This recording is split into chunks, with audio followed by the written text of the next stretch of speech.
Mimi is in St. Paul listening on KTNF. Hey, Mike. Hi.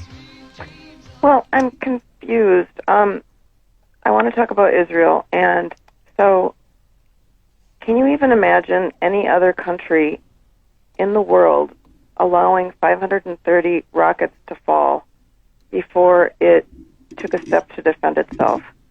And then hearing the last segment, you guys were talking about not wanting to help fund the Iron Dome. The Iron Dome isn't just to protect Israelis.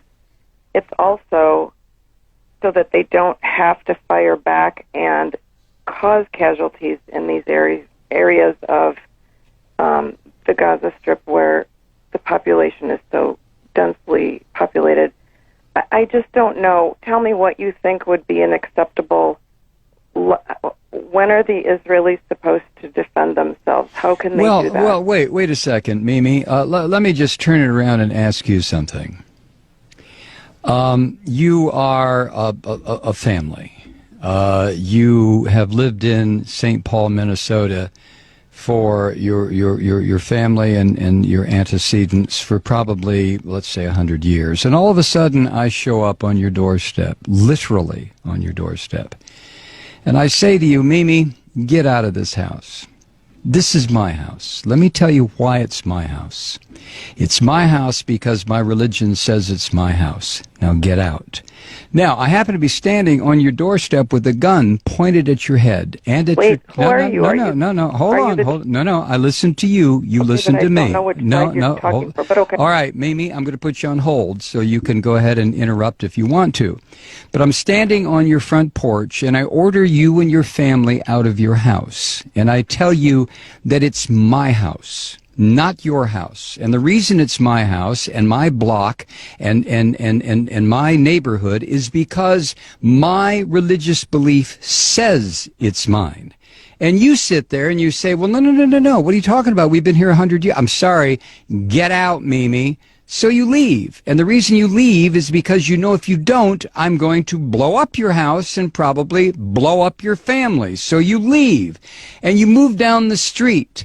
And for the next 60 years, you sit there and you get very, very angry because I came into your house and told you to get out. So what you do, Mimi, you decide, well, I know what I'll do. I'm going to start throwing rocks at what used to be my house, and it'll break the windows. That'll make that damn Malloy move. So you start throwing rocks. And then I come outside and I say, Mimi, were you throwing rocks? And you look at me rather sheepishly, and that's when I level an RPG at you and your family and your house, and I pull the trigger, and all of a sudden, whoosh, you're all gone.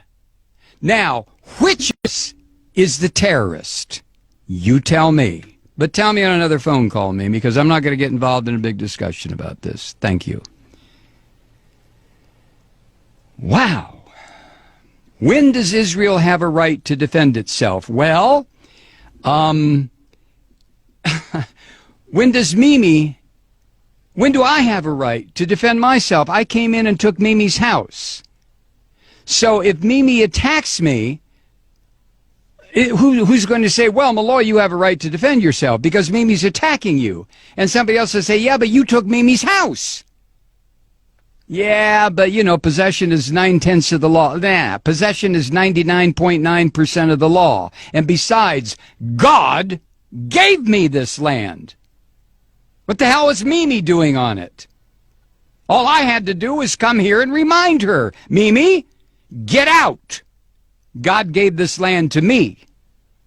Now, if Mimi doesn't like that, she can go live in the little ghettoized area that I've set up for her near the Mississippi River in St. Paul, where there's bad electricity, bad water, the fish are no good to eat, and Mimi can stay there until hell freezes over. Or Mimi can throw rocks at my house. Used to be her house. In which case, I will level a couple of grenades at her.